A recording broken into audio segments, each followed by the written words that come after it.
Hi everyone, karibuni sana. Today we have a very special guest, the one and only Pst Nikko. Pst Nikko, karibu sana. Thank you. It's good to have you for us to be able to chat kidogo sana. Just for those of us that do not know Pst Nikko needs no introduction here at Nairobi Chapel. But for those of you that are new here at Nairobi Chapel, let me just give Pst Nikko an opportunity to just quickly introduce himself. Karibu sana, Pst Nikko. Thank you. Thank you. My name is Nikko. My full name is actually Nicodemus. But I was well known as Nikko Ochieng. Served here at Nairobi Chapel for about 6 years as the worship pastor, and towards the last few years as the worship and services pastor. Just leading the team that makes services happen. And it's great to see that that is still happening in a big way. We thank God for that. Absolutely. Yes. Tell us a bit about your family. My family, yes. I'm married to one amazing, beautiful girl. She's called Tabitha. As a result of prayer and fasting, we have 3 children. Yeah, we have 3 children. Nicolette, who is now 12. And then Oliver is those years. Just slightly younger. Slightly Let's younger. keep it that way for And us. then Alicia is 7. Yes. Okay. Yeah. Karibu sana. By the thank way, you. Nikko ametoka majuu. He's now based in the UK. Yes. And it's exciting to hear the ministry that's going on in the UK. Tell us a bit about your ministry now in the United Kingdom. United Kingdom. I serve in a young but very dynamic church in a part of England called Gloucester. Yeah, so that's where we serve. The church is called Destiny Temple, and I serve there as one of the worship leaders, working with an amazing band and under the leadership of an amazing bishop. And that is where we are. That's where we do church now. Excellent. Yeah. And we don't just share a name, okay? Nikko, victorious among the people. That's what that name means. Exactly. But we also share a great team. Arsenal. The only team. The only team. Let's just The keep only it there, team. just for the record. Just for those of you who are watching. Great people share great teams. But karibu sana. And we Nikko. share the same color as well. Yeah. All those. Yeah. The real, The real African to the bone. But karibu sana, Nikko. Thank you. And thank you for accepting our invitation to have this discussion. I don't, take it for granted that you'd accept to be able to have this quick chat with us. But let's start here. As you mentioned, you had served for 6 years as worship and services pastor here at Nairobi Chapel. Yeah. But in the year 2018, you had to suddenly leave us as Nairobi Chapel. And in many senses, many people are wondering, okay, why? Where is Pst Nikko? And probably for 2 years, I was asked the question, where is Pst Nikko? What's happening with Pst Nikko? And different people that knew you personally got to be able to engage with you and interact with you. But I just want, again, just to be able to clear the air for those that are members at Chapel that are not fully, aware about, all the details of what happened. Could you just tell us what happened? I mean, why did Pst Nikko just, chomoka? In 2018, I would possibly say 2018, 2019 were 2 very hard years for me and my family as well. Yeah. In 2018, just before 2018, I was having a number of challenges in my marriage, like many other marriages would. The challenge at that point is I got myself into another relationship outside of my marriage. And that did not go down well. And the problem is, I think I'd gotten to a place where I was okay with it, thinking that it would possibly come back and resolve the issues that I had in my marriage. But that was definitely not the case. I had conversations with leaders here in the church, including you, Pastor Nick. And at that point, the best thing to do as a leader was to be able to step down and focus on myself and my marriage at that particular time.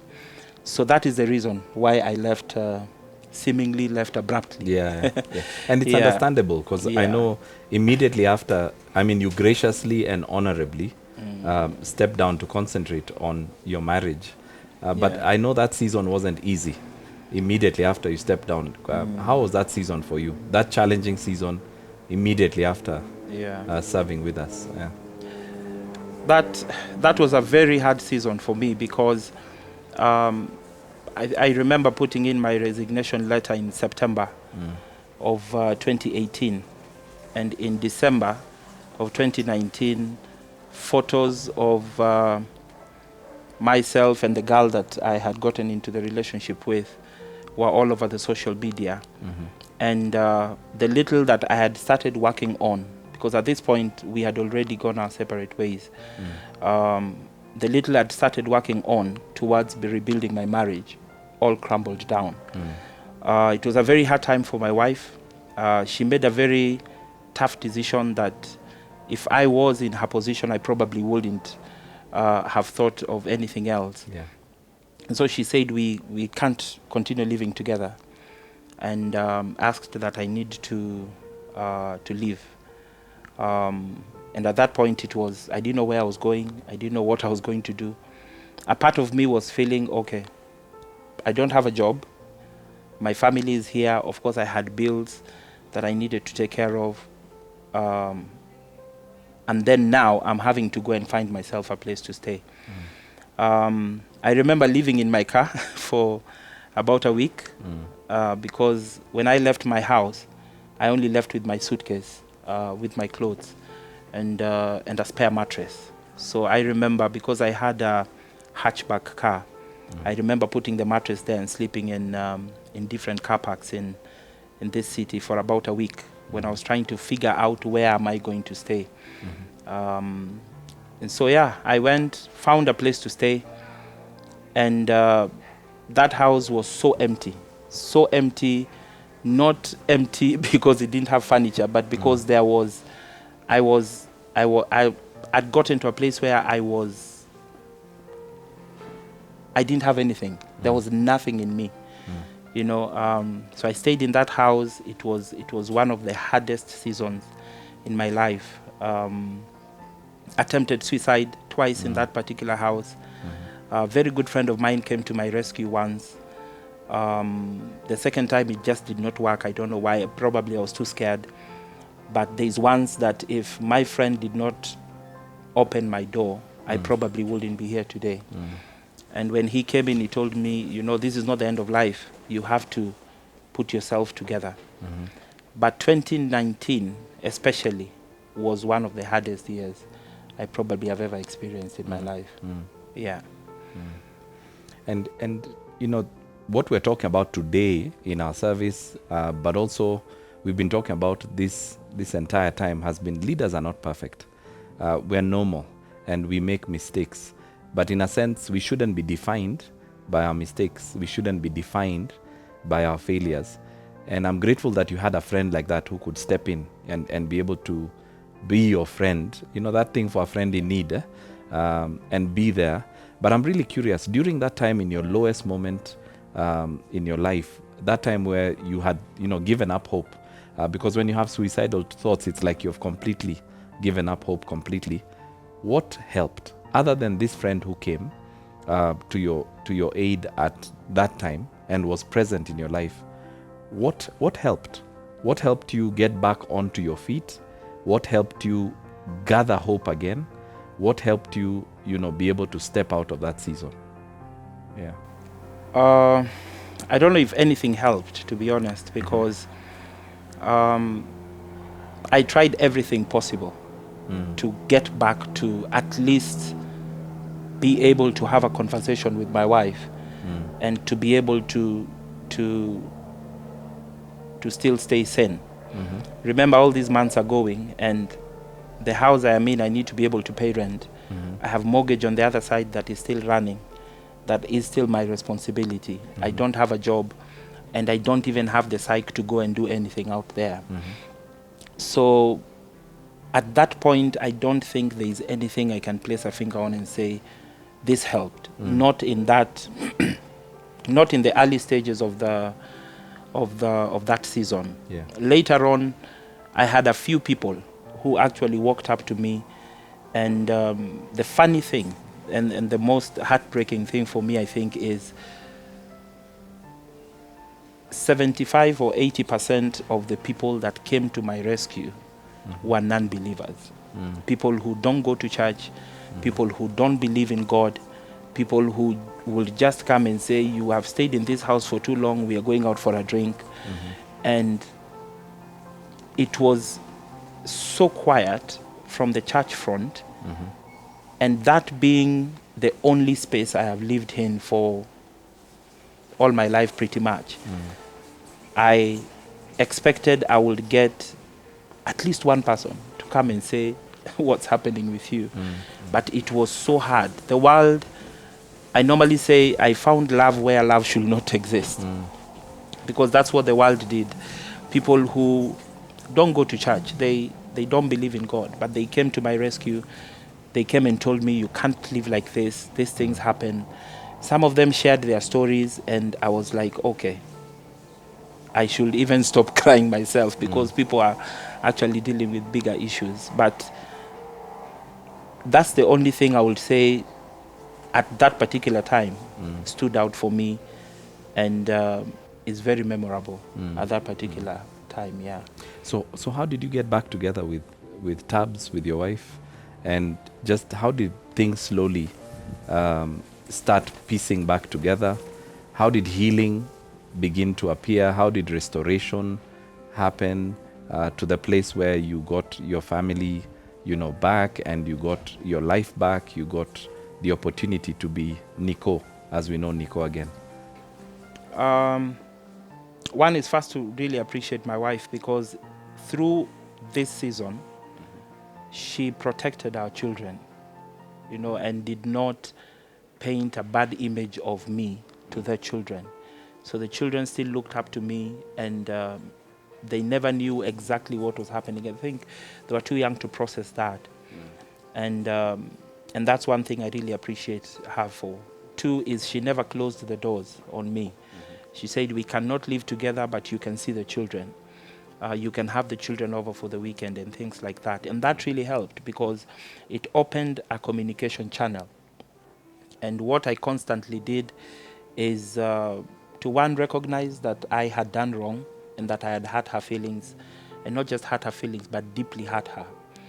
And secondly was to apologize to her, but not just through words, but even through my actions and what I do around her. So it called for a lot of mind shift and changing how I do things around her. Remember, this is a marriage that had suffered a few years before this. So we had had a few challenges that we had faced in the past. But this was just like the backbreaker. Slowly, in just talking with my wife and trying to win her back, she was still no. She was still like, no, it is too deep. It's still too painful. I can't do this. And I remember my world was falling apart, because I had lost my social circle completely. I remember I was in a group with some of my church friends. We were just friends who used to hang out. But we were not like a pastoral team or anything, but they are leaders in different parts of the church. And I remember when all this happened, the first thing is, I just saw so-and-so removed you from the group. Wow. And I wondered to myself. And what I think hurt me at that time was, these are people that I know their lifestyles, because having been in a pastoral position, I had so many people who were vulnerable to me in that sense and confided in me. And these are people that I looked at and I was like, you were the first one to cast the stone. But then I never got back to anyone. So it was a really hard time. I remember one day walking through Junction Mall, and there's a lady from church who saw me from that corner and she crossed to the other side. And I just felt, this is not working. I was so ashamed. I didn't feel loved at all. And so at that point, I made a decision and said I was going to go away. And I looked at my passport and counted the countries that I have been to. And I was like, I'm not going to any country I have been to before. I am going to this country that I have never been to, because I don't want to go to a place where I know there's a church that I will try to connect to, because I need time to be able to heal. And I remember having that conversation with my wife and telling her, I think I need to go away. She didn't think it was a good idea, but I told her I have to do it for the sake of our family and for the sake of my own sanity. And I knew that with the suicidal thoughts that I had accommodated in my head over and over, I knew it's only a matter of time before something bad happens. And so I left and I picked England. And by the grace of God, through Nairobi Chapel, which I really appreciate, I had traveled to so many countries. And so getting a visa to the UK was not going to be a problem. So I got my visa, I called my uncle and I told my uncle I'm coming. And he asked me, so what are you coming to do? I told him I don't know. I'm just coming. If I'm coming to die, let me come and die. But I'm not going to die in front of my children.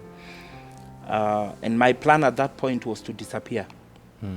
Go and just disappear from the face of the earth. I got to England and my uncle told me, oh, but there's a church here that I know you like church things. There's a church here, you can go and see them. And I remembered a friend of mine had told me that the brother was pastoring a church in England. So then I told my uncle, I don't feel church. I'm not feeling church at all. Then he said, okay, fine. Then again he came and said, listen, you can just go and check it out. There's nothing wrong with that. So when I went there, it happened that the lead pastor and his wife, who is one of the worship leaders, and their main worship leader at that time, were traveling for a mission. And so when I went and saw the bishop, he told me, oh, okay, but you know, we're actually traveling. We need, could you just hold fort? And I was like, not again. I'm not doing this. Yeah. I'm not doing this. Yeah. And I remember struggling with that decision. But then I said, I'm going to do it. I'm going to do it. It had been, I think, about 2 years. I said, I'm going to do it. Since I'd led worship. Yeah. And I remember talking to the bishop and telling the bishop, this is where I am. And I thank God for him, because they accepted me the way I am. And for me, that was the beginning of my restoration. Got into more conversations with my wife.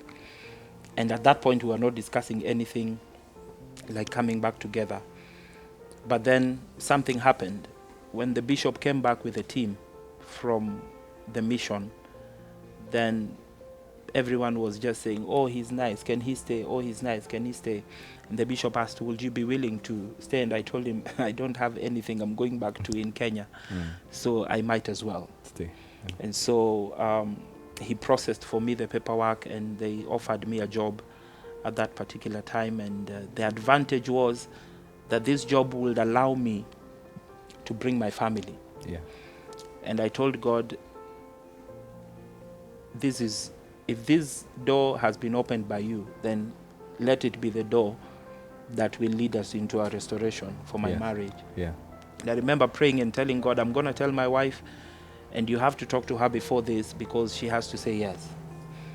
And I spoke to her and I told her, I've gotten this job. Would you be willing to come and join us, to come into England and come with the kids? And will you give us a chance to start afresh and start life again? And she said she needed to think about it. This had been about 1.5 years of being separated. And so she said she'll think about it.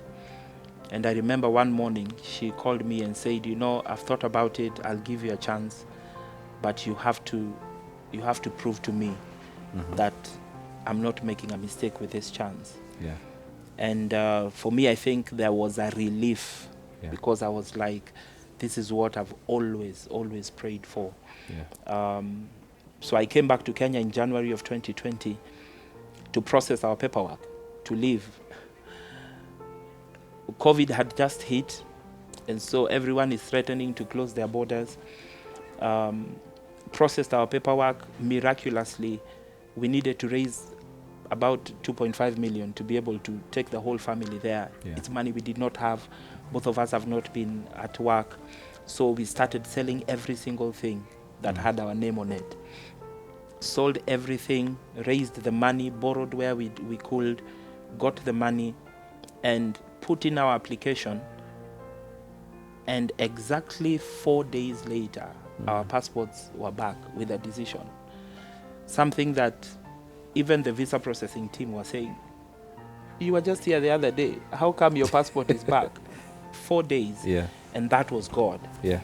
And the UK closed their borders 2 days after we had entered into the UK.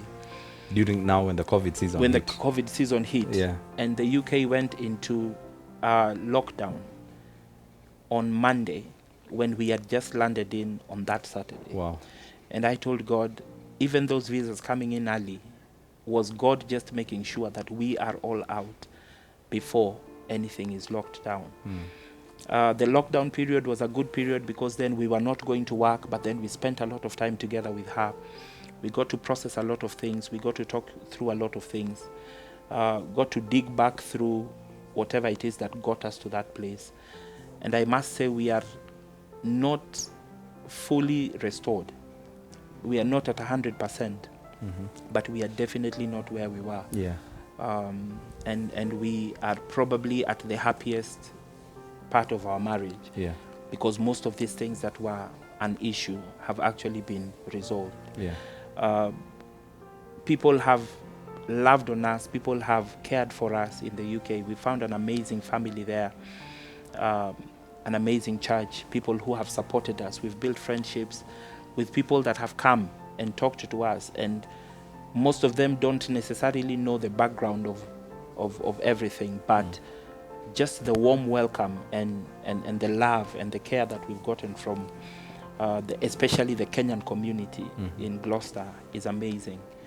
So that has been, I would say that's been our restoration journey.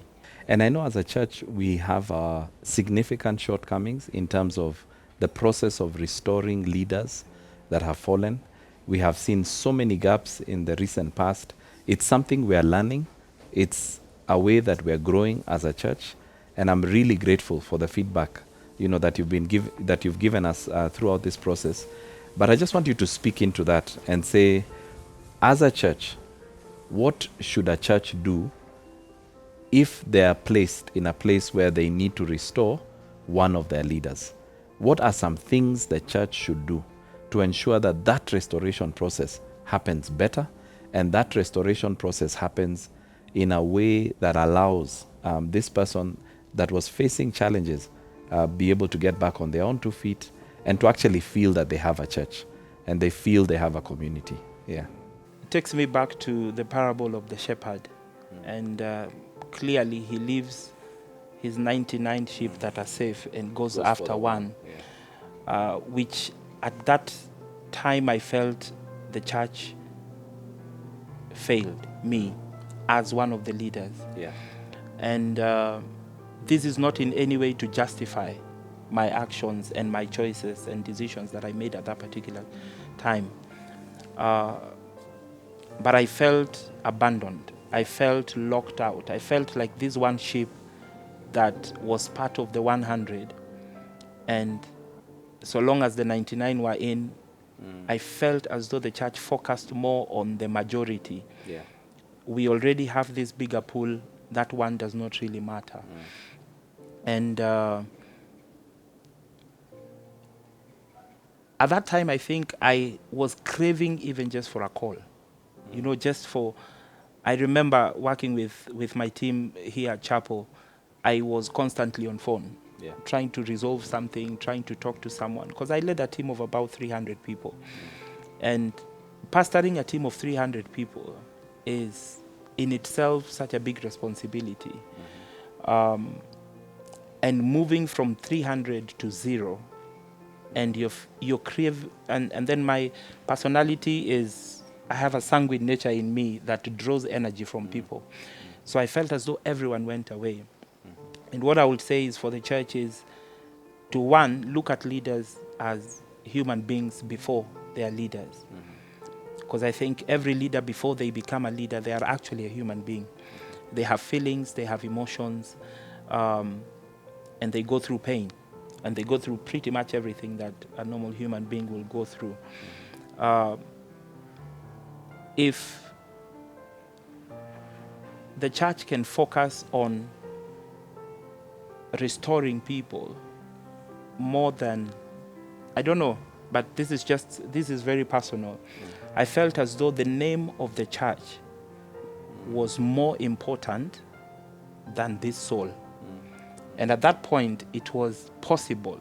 I felt as though it is okay. Let Nikko die. But the name of the church has to be protected. Yeah.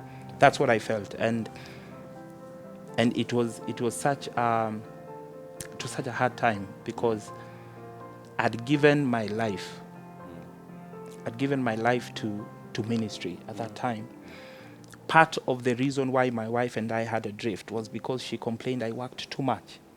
I was always in church. I was always traveling. I was always, if I'm not in a choir meeting, I'm in a worship team meeting. If not that, I'm leading a production meeting. If not that, I'm in a pastoral meeting. If not that, I'm out on mission. And I felt as though the sacrifice that I gave, if I could have gotten 1% of that, I think I would have made it through a little sooner. So yeah, I think if we can focus on restoring people and restoring fallen leaders over protecting the name of the church. I've never seen anyone go to the hospital. I've never heard that someone went to the hospital and they were told, because you brought yourself this disease, we're not going to treat you. And that's what it felt like at that time. Thank you. That's very, very helpful to be able to hear, especially as a community of faith. Again, as I mentioned, we are not perfect. And I know that season had its own unique circumstances.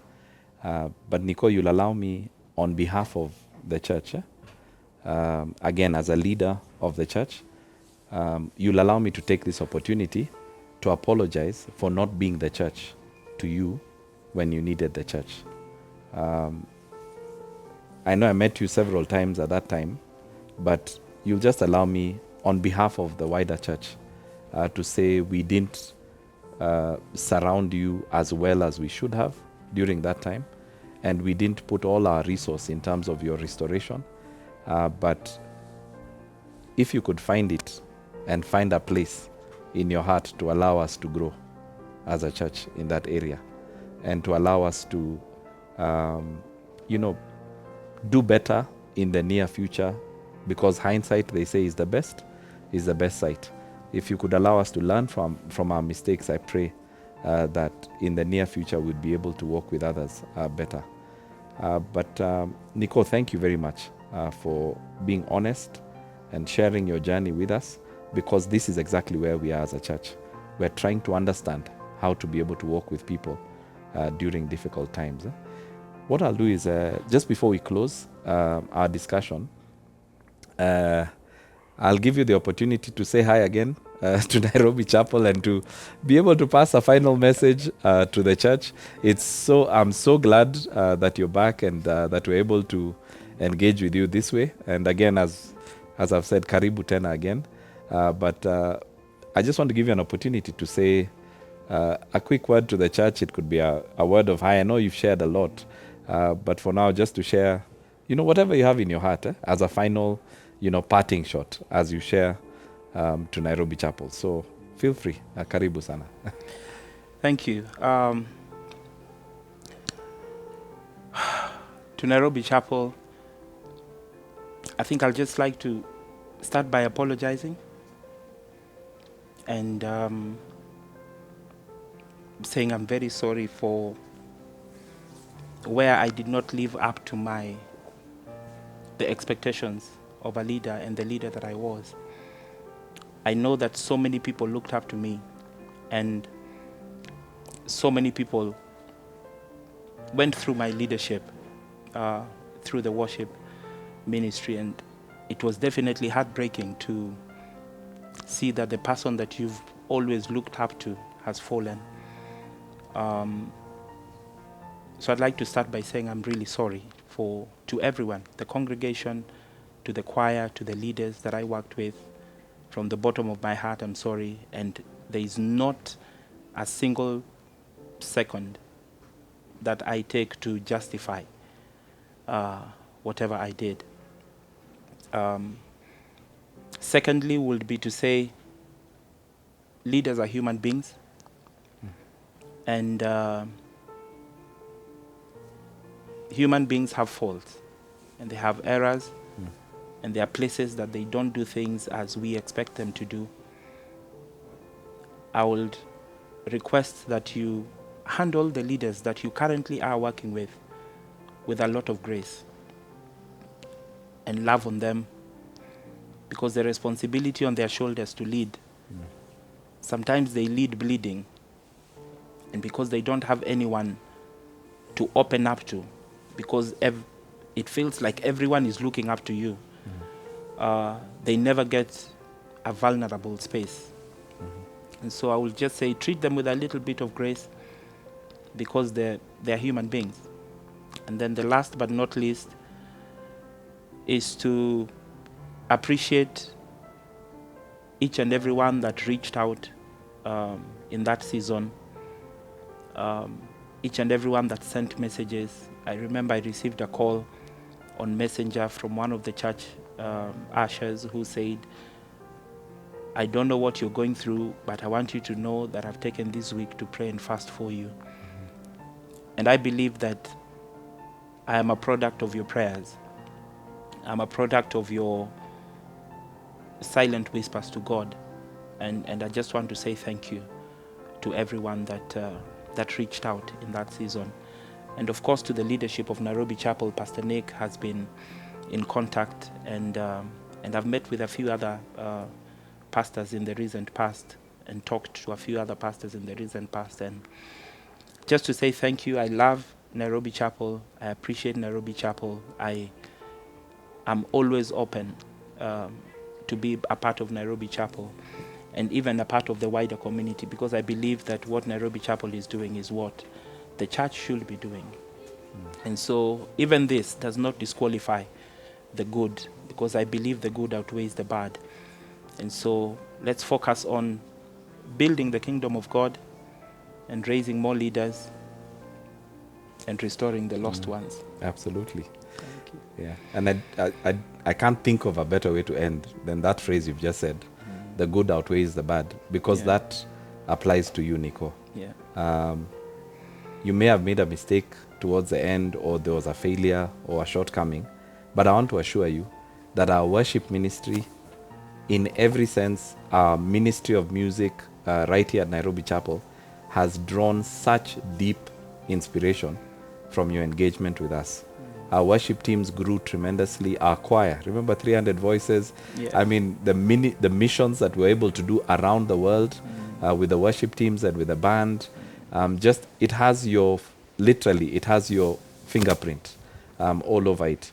And there's a vision that you painted for us as a church in worship that was grand and was tremendous. And what has happened so far is a product of your vision, is a product of your input, is a product of your investment. There are many worship leaders here at Nairobi Chapel that drew such great inspiration from you and your engagement and your coaching and your mentorship.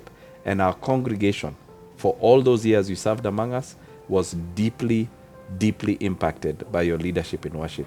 So I think the best place to end for me now is to appreciate you on behalf of Nairobi Chapel, to say thank you for your faithful service among us, and we will deeply cherish each and every single ounce of investment that you made in the worship ministry here at Nairobi Chapel. We treasure that, and we treasure you, Nikko. Thank you so much again for accepting to come and chat today. And I pray that God blesses you. And, let's look for opportunities to be able to continue to serve together in ministry. May God bless you in the UK. Amen. And the ministry that God has opened for you in the UK. Amen. And thank you once again for joining us. Asante sana. Thank you for And having God me. bless. Salimia Tabs really and appreciate it. Salimia the kids. I will for sure. Yeah, and God bless you. Thank you. Asante. Thank you.